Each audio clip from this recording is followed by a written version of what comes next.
बिस्मिल्लाहिर्रहमानिर्रहीम। अस्सलाम वालेकुम नाज़रीन, आप यूट्यूब चैनल देख रहे हैं। मैं इमरान खान हूँ। एक बात तो वादे हो गई कि एस्टेब्लिशमेंट के क्रॉस की अब अहमियत नहीं रही। पहले एस्टेब्लिशमेंट किसी पॉलिटिकल पार्टी पे ऐसे करके क्रॉस लगा देती थी कि जनाब ये पॉलिटिकल शख्सियत ख़त्म, इसके ऊपर क्रॉस लग गया, अब ये कभी नहीं आएगा। और फिर हमने देखा सियासतदान बेचारे एड़ियाँ रगड़ते रहते थे, बैठे रहते थे अपने ड्राइंग रूमों के अंदर और उनकी सियासी हैसियत ख़त्म हो जाती थी। लेकिन अब एस्टेब्लिशमेंट का क्रॉस उतना अहम रहा नहीं। गुज़िश्ता चंद दहाइयों में ये चीज़ें बदलना शुरू हुई और बिलाखिर इमरान खान साहब ने इसको तबाह बर्बाद करके रख दिया। एस्टेब्लिशमेंट की मिथ टूट गई है। जिस पर एस्टेब्लिशमेंट अब क्रॉस लगा देती है वो अवामी हीरो बन जाता है, और जिसके ऊपर एस्टेब्लिशमेंट हाथ रख देती है वो अवाम की नज़रों में विलन बन जाता है, वो अवाम के बीच में जा ही नहीं पाता। अभी हाल ही में देखें, एक हफ्ते के अंदर अंदर सारा गेम हो गया। DGISPR ने कहा, और DGISPR ने कहा तो बोले मिलिट्री एस्टेब्लिशमेंट ने कहा कि उन्होंने कहा जी कि सुहेल अफरीदी कबूल नहीं है। अल्फाज तो ये नहीं थे, लेकिन बात यही थी कि सुहेल अफरीदी कबूल नहीं है।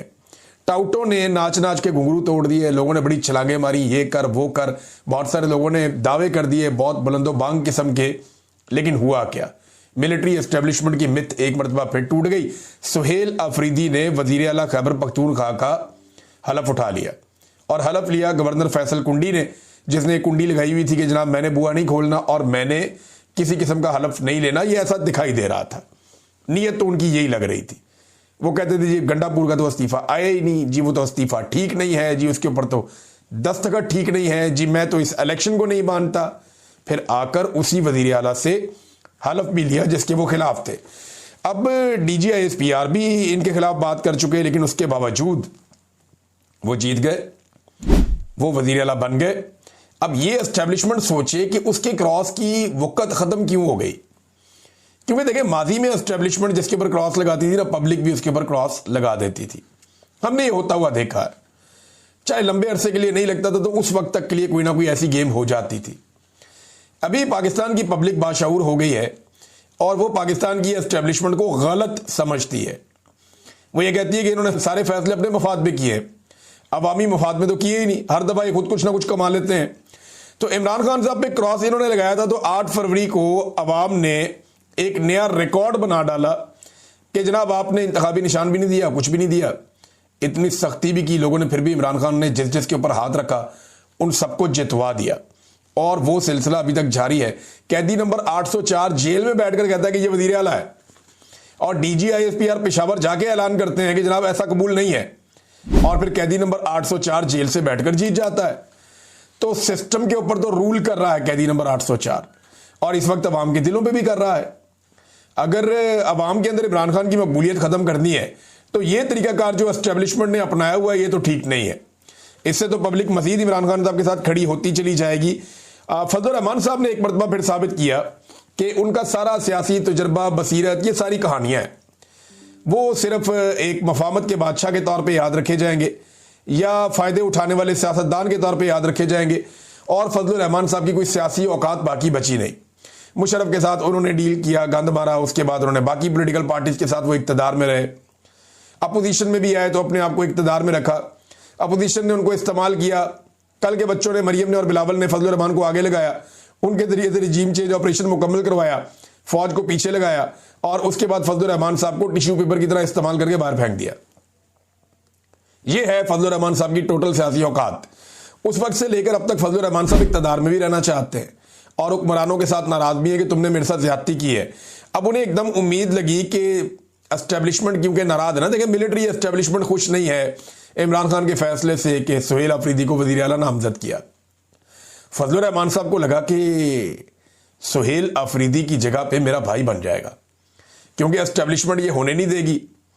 वहां पे सेक्टर कमांडर वगैरह तगड़े हैं, मिलिट्री एस्टेब्लिशमेंट बंदे तोड़ेगी और एक एक करके MP उनकी झोली में डाला जाएगा।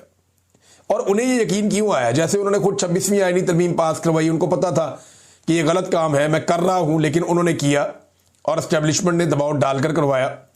उन्होंने देखा कि एस्टेब्लिशमेंट का कोई कुछ बिगाड़ नहीं सकता, मुल्क में आइन नहीं है, कानून नहीं है, अदालत नहीं है, शायद मेरे भाई का दाव लग जाए। और फजलुर रहमान, अंदाजा करें इनकी हरकतें कि इनमें से कोई भी डबल फिगर में नहीं गया। जब इलेक्शन हुआ 8 फरवरी 2024 को, तो खैबर पख्तूनख्वा में इनमें से कोई भी डबल फिगर में नहीं गया। औकात इनकी इतनी है, थोड़ी सी सीटें इन्होंने जीती हुई हैं, और बिल्कुल सियासी औकात ना होने के बराबर है। और मखसूस नशिस्तें इन्होंने ले ली माले गनीमत के तौर पे, फिर भी इनकी कोई औकात नहीं है। पीटीआई 2/3 पे खड़ी है। अब कहते हैं जी कि एस्टेब्लिशमेंट बंदे तोड़ तोड़ के पीटीआई के लाएगी और लाकर हमें देगी, हमारी झोली में डालेगी, मैं अपने भाई को वजीर आला बनाऊंगा। ये ख्वाब लेकर फजलुर रहमान साहब ने, वो कहते हैं ना हलवा खाने के लिए हरदम तैयार, तो फजलुर रहमान साहब ने वो वाला रोल प्ले किया एक दफा फिर। लेकिन एक मरतबा फिर फजलुर रहमान साहब जो है उनकी उम्मीद टूट गई। यानी मिलिट्री एस्टेब्लिशमेंट के जबर के सहारे फजलुर रहमान साहब को लगा कि बंदे तोड़कर इनके वोट पूरे करवाए जाएंगे। इस चक्कर में लगे रहे और अपनी सियासत में एक मरतबा फिर हजीमत उठाई। फजलुर रहमान साहब ने अपना सियासी रिकॉर्ड एक मरतबा फिर खराब कर दिया। हाई कोर्ट के अंदर उनके भाई ने जाके जनाब चैलेंज किया हुआ था, लेकिन हाई कोर्ट ने उनकी दरखास्त खारिज कर दी। पहली बार ऐसा हुआ कि हलफ बर्दारी की तकरीब में इस तरह का अपने माहौल देखा। कारकुन बहुत बड़ी तादाद में थे, जिनमें ज्यादातर नौजवान थे। ये आईएसएफ के वो नौजवान हैं जो पाकिस्तान तहरीक इंसाफ अपना असासा समझती है इन्हें। इन नौजवानों ने बहुत नारेबाजी की। पहली मरतबा ऐसा हमने देखा कि इस लेवल की, इस तरीके से हलफ बर्दारी की तकरीब हुई है और इस तरह लोग आए हैं बड़ी तादाद में निकल के। तो ये एक लगता है मोमेंटम बनने जा रहा है, जो मोमेंटम इमरान खान साहब बनाना चाहते थे, जो अली अमीन गंडापुर के होते हुए नहीं बन रहा था। देखिए, गंडापुर की नीयत कुछ भी हो, लेकिन गंडापुर के साथ जो आखिर में हुआ उससे यह तो साबित हो गया कि अब गंडापुर के पीछे अवाम निकलने वाली नहीं है। जिस तरह गंडापुर को लोगों ने जलसे के अंदर जूते दिखाए, नारे लगाए, उनके खिलाफ आवाजें कसी, और गंडापुर ने जैसे उस जलसे को तबाह बर्बाद किया कि कचरे के ढेर के ऊपर बदबूदार जगह पे उन्होंने जलसा करवा दिया पकड़ के। ये सारा कुछ करके गंडापुर साहब को हटाना इमरान खान साहब के लिए जरूरी हो गया था। उन्होंने गंडापुर को हटाया और अपने दूसरे एक बंदे को ले आए। अब जो हमने देखा ये हलफ बर्दारी के मौके के ऊपर माहौल, कि वहां पे कैदी नंबर 804 के नारे लग रहे हैं और वहां पे नारे लग रहे हैं आईएसएफ के, तो ये गवर्नर के लिए भी हैरान कुन था कि ये क्या हो रहा है। देखिए, एक दौर में पाकिस्तान पीपल्स पार्टी जो है एक अवामी पॉलिटिकल पार्टी हुआ करती थी, लेकिन फिर उन्होंने जूते पॉलिश किए और इतने पॉलिश किए कि उनका बेड़े गर्क हो गया। अब वो ऐवानों की पार्टी बनकर रह गई है। अवाम के अंदर तो उनकी भी वुकत उतनी नहीं है। अब बेचारे जोर जबरदस्ती करके ब्यूरोक्रेसी के जोर पे अपने कुछ उनके माफिया हैं, उनके जोर के ऊपर वो इक्तदार बना लेते हैं, लेकिन उनकी वो पहले वाली बात नहीं रही। बहरहाल अच्छी बात यह है कि एस्टेब्लिशमेंट की कोशिशों के बावजूद जिसका हक था वो वजीर आला खैबर पख्तूनख्वा बन गया। लेकिन एक बड़ी इंटरेस्टिंग बात मैं आपको बताता हूँ।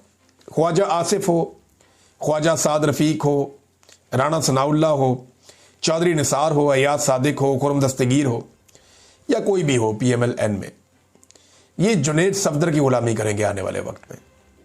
इन्हें कभी भी अपोजिशन लीडर जैसा अहम ओहदा या इन्हें कभी भी वजीर आला जैसा अहम ओहदा अगले वीलॉग में आपको बताऊंगा। अब तक के लिए इतनी, अपना ख्याल रखिएगा, अपने चैनल का भी। अल्लाह हाफिज़।